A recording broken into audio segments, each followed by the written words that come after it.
सर्वांना माझा जयजी नेत्राणी नमस्कार। माझं नाव प्रगती पाटील, राहणार इचलकरंजी। माझं वय आता 82 कंप्लीट झालेलं आहे।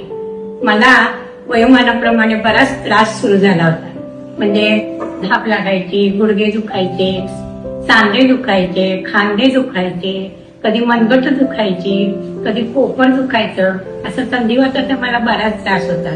आणि नंतर आम्ही माडीवर राहत असल्यामुळे जिना चढताना मला धाप पण खूप लागायची आणि गुडघे तर माझे खूप सुजायचे। त्याला वरचेवर तेल लाव वगैरे मला काहीतरी उपचार माझे घरगुती चालू असायचं, पण काय फारसा फरक पडत नव्हता। मग माझा मुलगा या फॅमिलीला जॉईन झाला आणि त्याच्या पोलिओच्या पायात झालेला बदल बघून मला वाटू लागलं आपण पण ह्यामध्ये सामील झालं तर आपल्यावर पण याचा काहीतरी चांगला उपयोग होईल। आणि मी मुलाला विचारलं, मुलाने मला सांगितलं हो आहे अवश्य जॉईन हो। आणि मग मी हा सगळं यामध्ये सांगितल्याप्रमाणे आहार विहार व्यायाम योगा नंतर ओंकार वगैरे सगळं चालू केलं।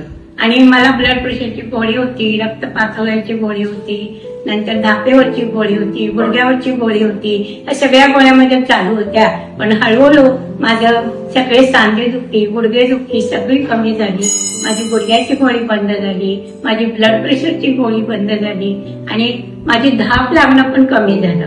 मी पूर्वी अगदी संस्कृत छान मोठ्याने म्हणू शकत असे, पण अलीकडे मला ते पण म्हणताना त्रास होऊ लागला, माझा आवाज आत ओढू लागला, माझा आवाज घोगरा होऊ लागला होता। मला वाईट वाटायचं आपण मोठ्यानं काही म्हणू शकत नाही म्हणून, पण हळूहळू माझ्या ओंकारामुळे माझ्या आवाजात सुद्धा छान सुधारणा झाली आणि मी पुन्हा पहिल्याप्रमाणे सगळं म्हणू लागले, कंटिन्युअस मला बोलता येऊ लागलं।